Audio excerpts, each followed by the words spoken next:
What's good with the YouTube? A convict's perspective. It's your boy, Big Flacco, smashing, dashing, sliding on through. As always, a little bit of energy. Let's get this cracking, man. All right, we got an interesting topic we're going to be discussing. We're going to be talking about the Armenian Power 13 gang. It's been around since the 80s. Ro got some very interesting article, and then we're going to elaborate a little bit of the convict's perspective as well as a little bit of facts I may know about this group.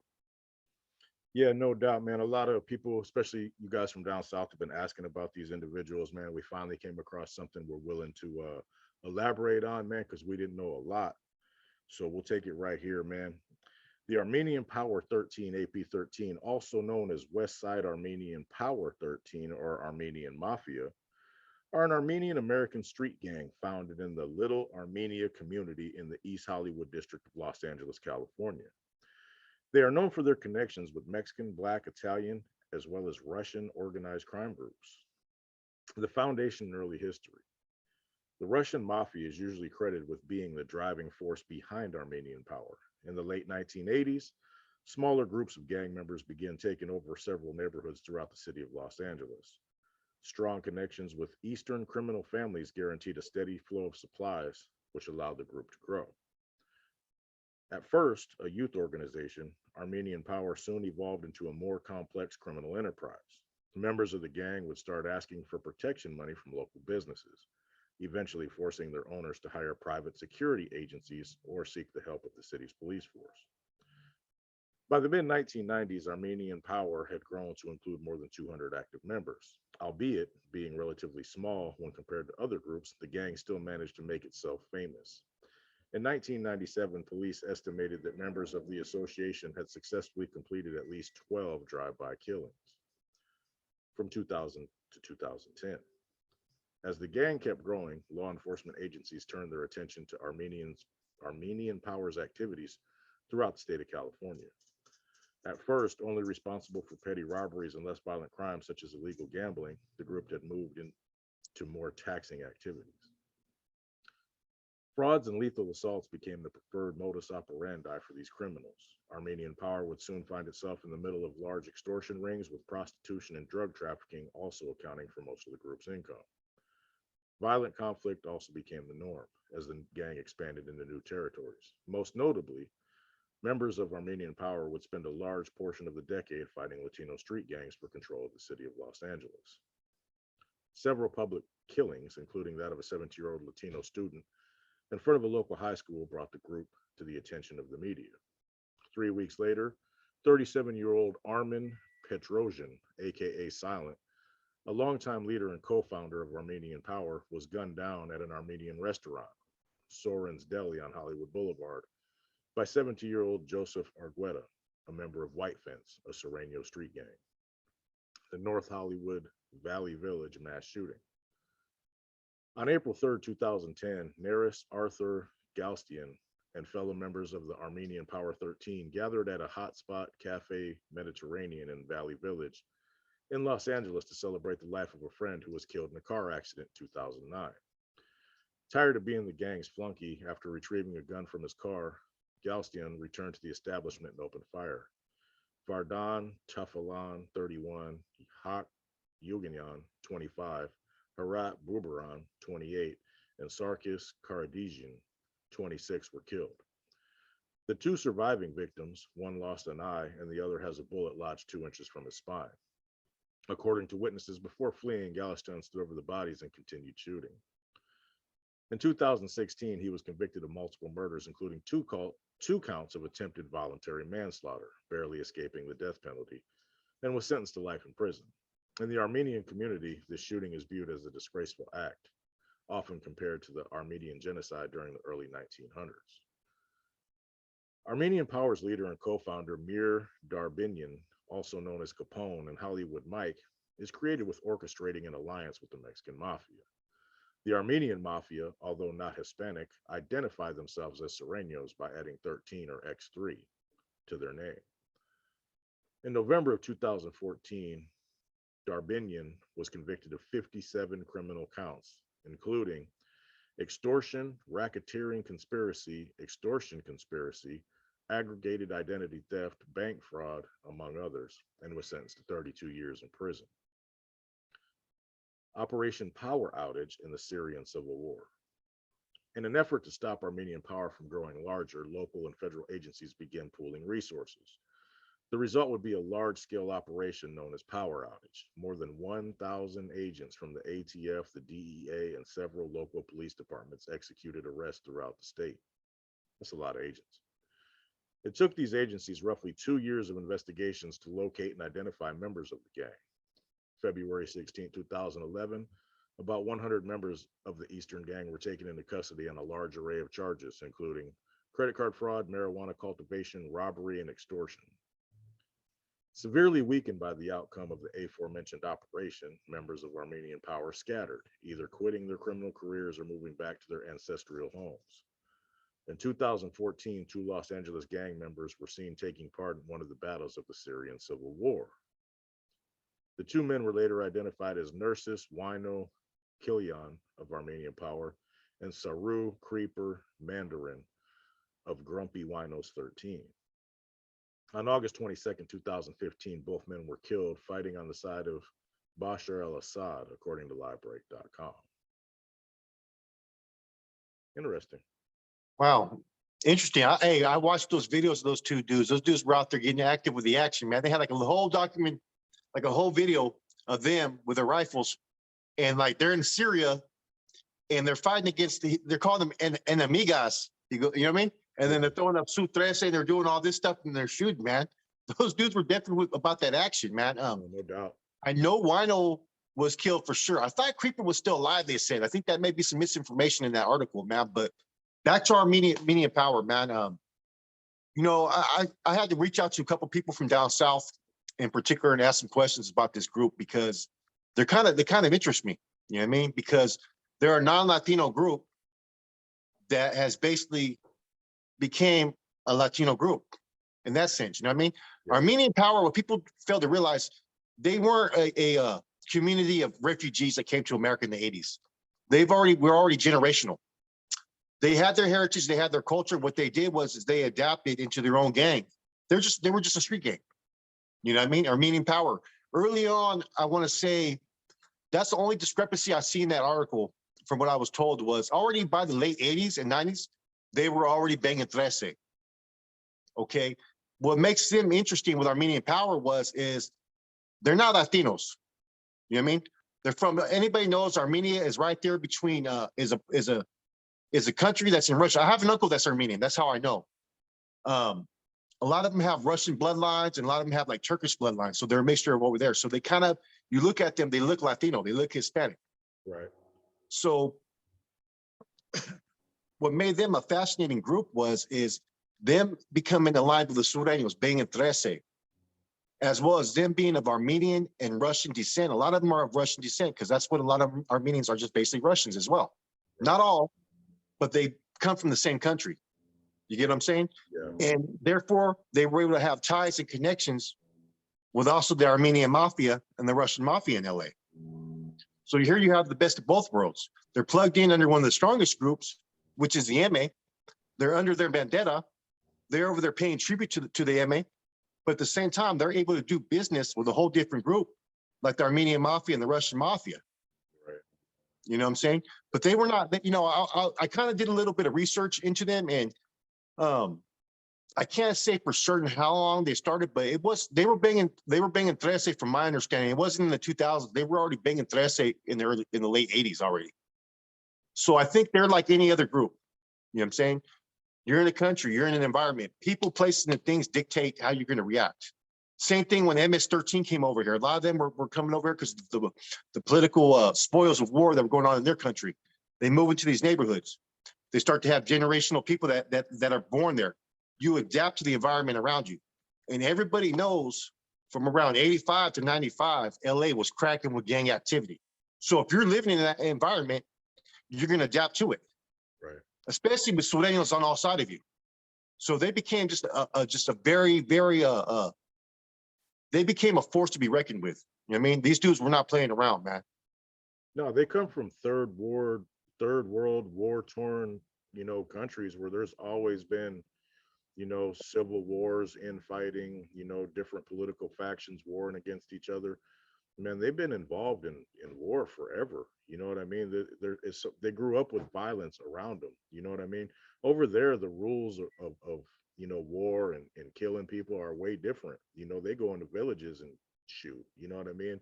Whereas some of the more civilized places don't necessarily you know involve themselves in that type of combat. You know, so they grew up about that action, bro. They had no choice, man. They're running around, just like these Central American countries with these astronomical homicide rates and stuff, in Mexico.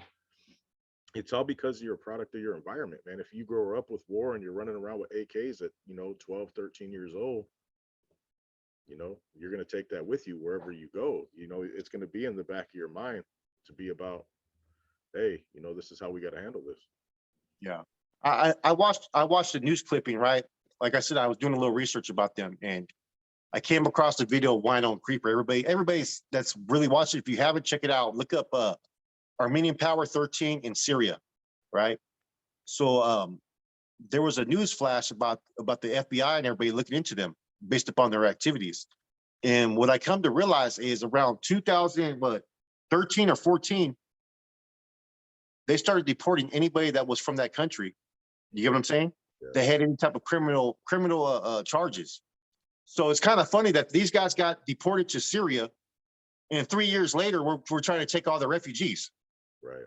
You know what I'm saying?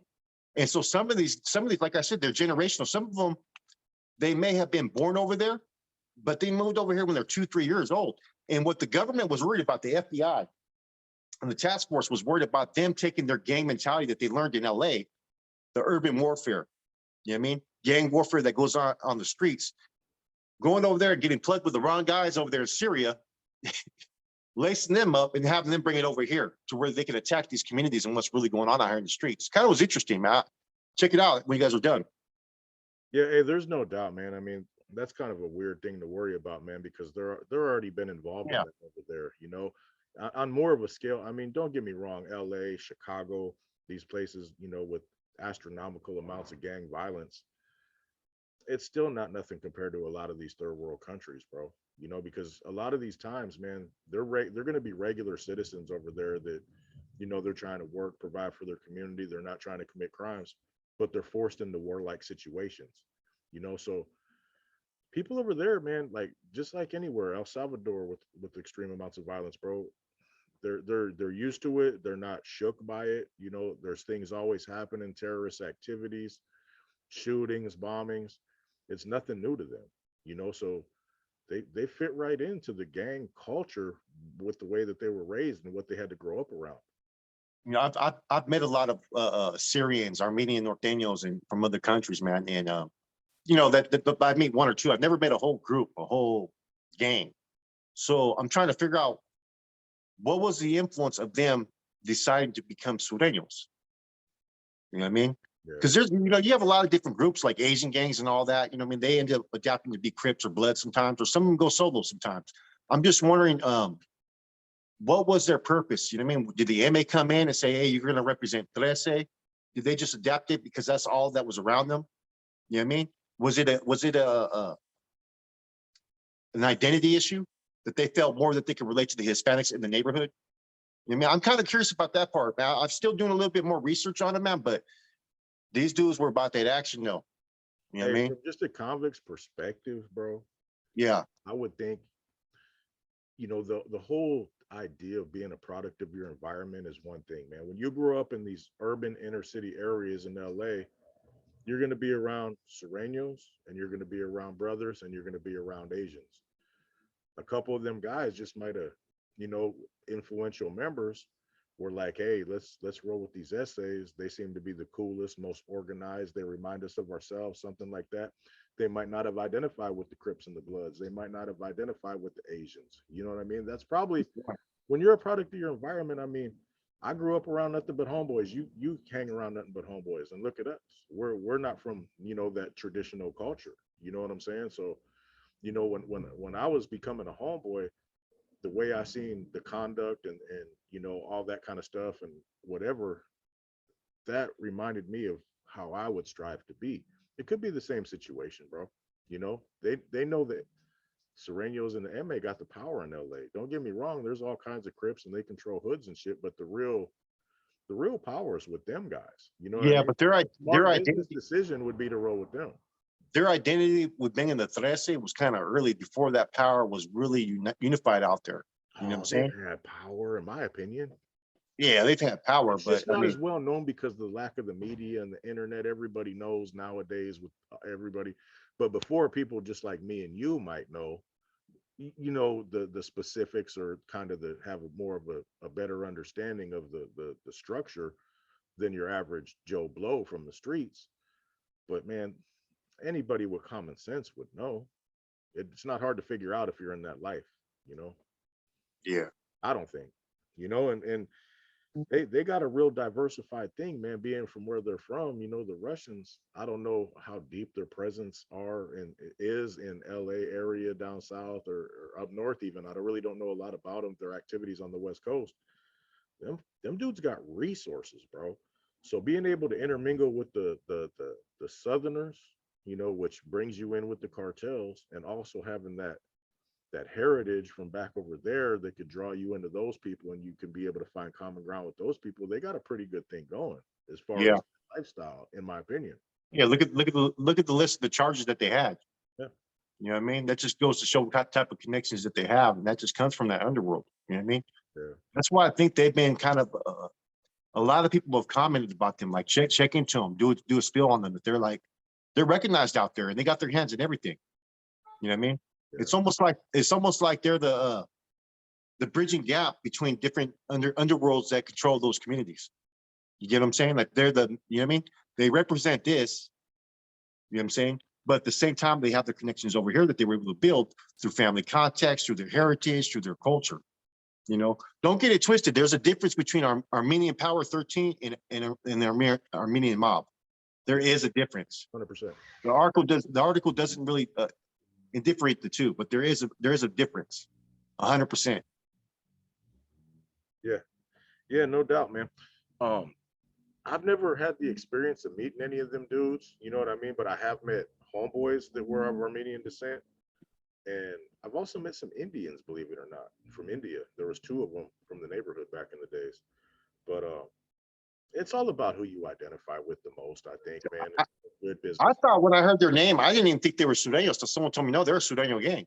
Right. I thought like they were just like a subfaction of the Armenian mob. You know what I mean? Because I never ran across any, but I have ran across, you know what I mean, people that are like Assyrian, Armenian, um, all different cultures from the Middle East that were actually homeboys. And these dudes rolled. They were hitters. They were about that action. You know what I mean?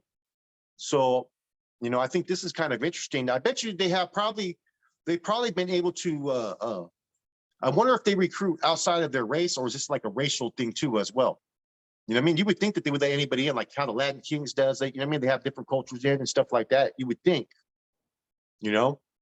Yeah, it's hard to say, man. Hopefully, somebody from down there could fill us in a little bit more than just what we were able to research, like on a personal level, with Yeah. interactions with them individuals. You know what I mean?